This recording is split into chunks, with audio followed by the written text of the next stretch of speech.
feel like save the day. Here they come to save the day. This is Mighty House.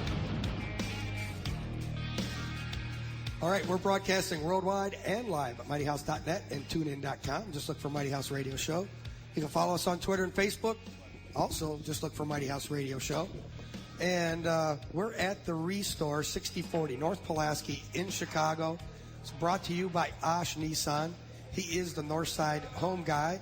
Just go to northsidehomeguy.com if you're buying or selling your home, and he'll take care of you right there. And you can go to mightyhouse.net. If you click on the team page, you'll find his information there. And again, we're at 6040 North Pulaski in Chicago. We'll be here till 11. Last hour here. And Rich went and stole the Renters Roundup dude equipment. He's now man on the street. Well, yeah, I'm doing the man on the street, but I'm doing like a little interview because we got tools. Dude. Tools. Total distraction, this Centipede dude's like total distraction. I'm trying to have a conversation over here talking about tubs and he's out flipping tools around. Explain what you found over there. Okay, so what we got here, we got Centipede sawhorses. Now, Centipede sawhorse. The easiest way to describe it, I'll let the developer. So, Keith, and your name? Keith Fyhr. And I would much rather you try describing it first. All right. Well, because I'm going to do it off something everybody knows. You know those 10 by 10 folding out tents that you buy? You get them in a bag, you bring them home. Right. You just pull on the four legs, and the thing just opens up, and boom, you got tent. Flops open, yeah. Okay, this guy was smart enough to take the tent off the top of it, shorten the legs to call them sawhorses. So, wait, Keith wants to say something there. There is a distinct difference between this and the actual pop-up tents and camp bag chairs and everything that we've seen. What's actually going on here is it's a series of independent steel struts that are moved in tandem by the crossbars. So there's no fabric holding it together or anything. It's just steel struts being held and moved in tandem by the spring steel crossbars. And this one here is a 4x8, and it takes 4 foot by 8 foot basic setup. You put a sheet of plywood on this, and it takes about, 2.5 seconds. I think that's if you were going slow. Yes. Yeah, this was up in. Right. Now, this gets Trixie's not much of a tool geek. Right. And she was able to do it instantly, too. Right, but now this gets better. You see these things here, Ron? Yeah. These little spinning caps on the top. They're round. They are replaceable in case you're dumb enough to saw through one. Well, of course you're going to Which I would do it. Oh, yeah, in a heartbeat. Eventually, not instantly. Right. But eventually. But anyway, those are replaceable. But then you get other toys with this. Oh, you got some dogs? We've got clamps that will hold your work in place.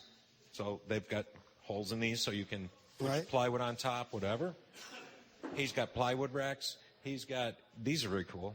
They look like a little cross with a pin on the bottom. You drop them in, 2 of them in there, and now I've got a place to lay 2x4s across. And if you lay the 2x4s across, then your sheet of plywood, guess what? You never cut through the top, and you don't have to replace them. So where can you find these right now? Are these in the store, or are these online only at this point? Right now, there are 4 here at the Windy City Habitat Restore. I just donated those, so they're available immediately. Oh, that is so nice of you to do that. That's awesome.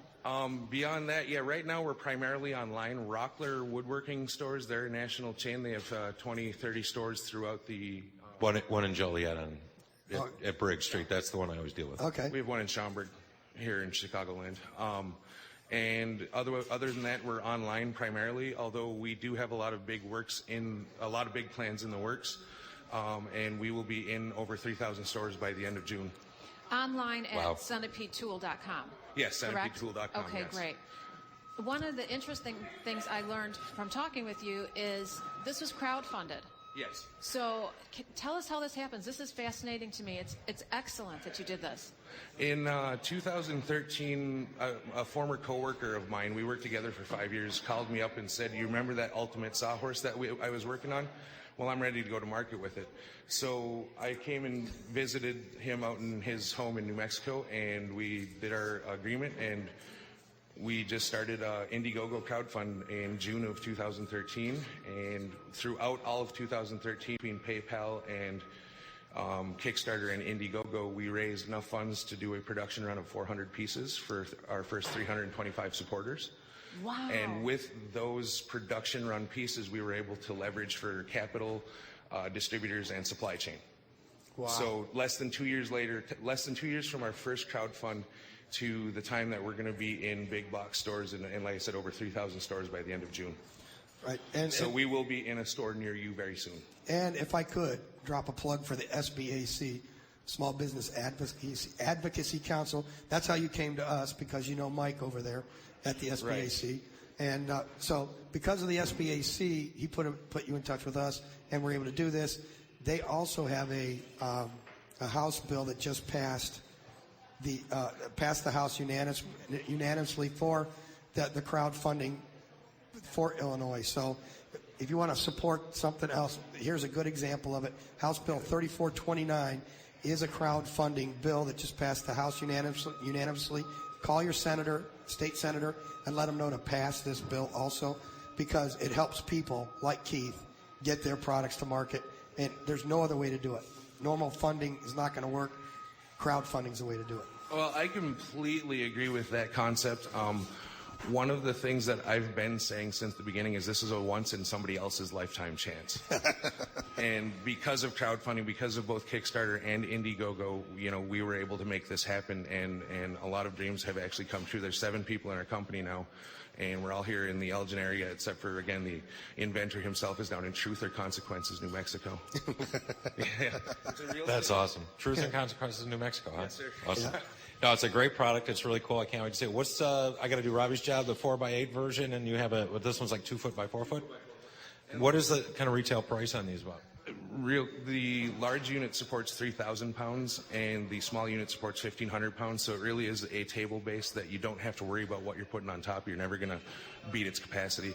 The large unit is currently online for around $160, although the initial launch in stores is going to have an introductory price of $109, and the smaller unit is going at $60. That's a pretty good deal. I am so excited. Okay, Uh-oh. This is why. Organizing lady, right? Okay, a lot of people do family parties. They do garage sales, and they need extra tables. So they call their friends and like, I need a table. Can you rent this? Oh my gosh. So as soon as I saw this, I'm thinking all the ways that I can use this. But I was afraid what you were going to say the cost of this was.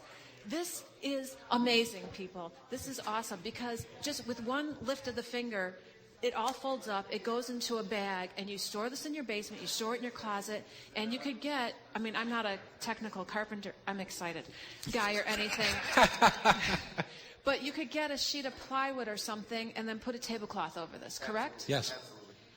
This, for $100, you could seat how many people around this? You could have a yard. I'm sorry, you talk. No, that's all right.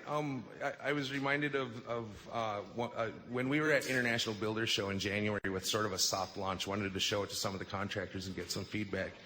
I had 2 guys come up, and the guys on my side, throw out the 4 foot by 8 foot unit, because it's a pretty impressive thing when you just throw it out there and it's big and it's there. And one guy starts rubbing his beard a little bit, and he's looking at it. He's like, oh man, I can use it for this project and that project.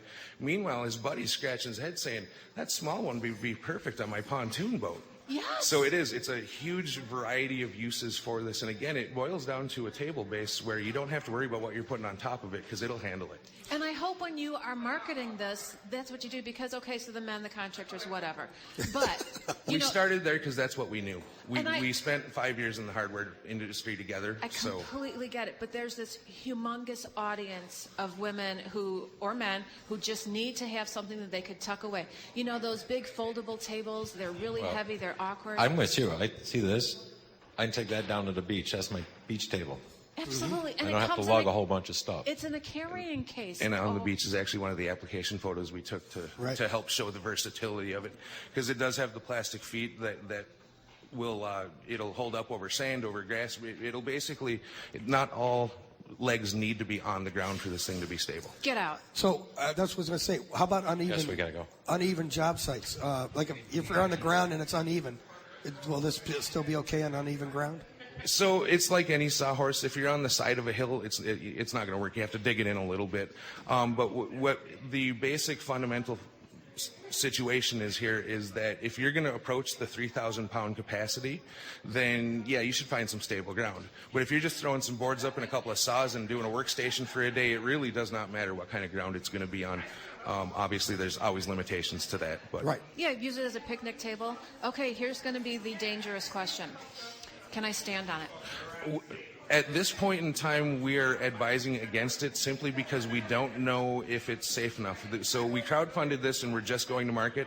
I haven't talked to OSHA. I haven't talked to Underwriter Laboratories. I haven't talked to a number of people to understand how to make this safe for people to be on top of it. Because you know that's what someone wants to do. Future plans have scaffolding in the works where this is stackable and interchangeable. I mean, wait for the version that comes with a tabletop in the bag, nice collapsible tabletop. We're working on that. We have a lot of different models and technologies coming out. Basically, this is a great concept. Now we're looking to expand on it and turn it into a complete, plenty of value added for everybody that needs a solid table base. Excellent. And those are here at the Restore now. Yep. So you've donated a few of them. So if you want to pick one up, you can pick one up at 6040 North Pulaski. That's 6040 North Pulaski here in Chicago at the Restore. And you got to come quick. Yeah. You have to come quick. They're going to go pretty fast. We're talking with Keith at Centipede Tool, and this is an amazing little pop-up thing. Wow. Yeah, that was loud. That damn train just went by. That you can use as a sawhorse. If you want to know more about what we're talking about, centipedetool.com. Ladies, this is the answer to a lot of my questions and problems, so check this out when you have extra people coming over, picnics, barbecues, graduations, all that kind of stuff, and you could need use it for a buffet table. A buffet? Where have I been? I have been talking about this whole time. You have a little picnic in here. You need extra space, and it folds up into a little bitty 4x. Is the Cookie Man getting 3. one? And the Cookie Man could use one. One last point worth making so I mentioned the 3,000 pound and the 1,500 pound capacity, but these things only weigh, the big one weighs 33 pounds, the little one weighs 12.5 pounds. So it supports 1,500 pounds, weighs 12 pounds. Wow. I need one of those. Amazing. It's awesome. Yes, please make it with the table cover. All right.